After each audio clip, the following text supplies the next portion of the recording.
Руководитель ГУР Буданов неоднократно делал публичные заявления о легитимности террористических атак на территории России. Главное управление разведки Украины вместе с консультантами из МИ-6 и ЦРУ могло спланировать эту операцию. Как вы считаете? Absolutely, yes. There are even evidence which shows to that direction that Ukrainian intelligence services were included in the attacks. When we look to the regime, there raises a question that how much this was organized in Ukraine and how much abroad using the Ukrainian institutions. From the very beginning, it was for me, just a few hours after the attack, everything pointed out already to Ukraine, and then these criminals were taken caught on the way to Ukraine. And I gave this commentary on the RT news channel in the live in the Friday evening, and everything has been since showing to that direction that yes, Ukraine was involved, but we have raised another question. And the question after this is that how much the Ukrainian officials are played by the CIA, MI6 and other Western organizations. For the USA, Ukraine starts to be a very heavy burden.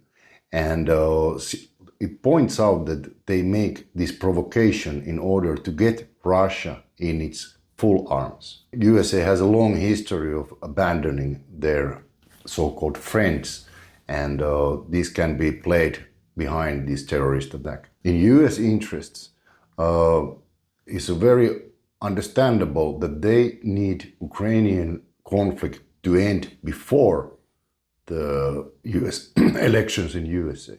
And another thing is that Ukraine, the conflict in Ukraine is efficiently demilitarizing not only Ukraine, but also other, especially European states. Example, Britain and Germany and French and other smaller states, they have already lost their weapons and their fortunes in this conflict. And by creating this kind of a provocation where the bridge to Ukraine to this kind of huge devastating terror attack, of course, this forces Russia to hurry up in ending this conflict.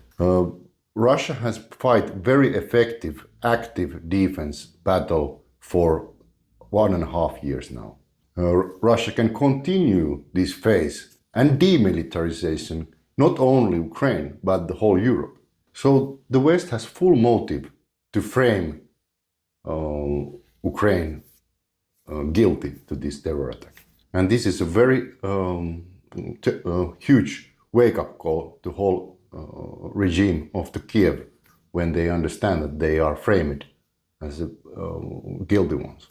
And the West and the CIA has a long history in the false flag attacks, and it's very possible that this was framed to be a provocation which will lead to the end of this war.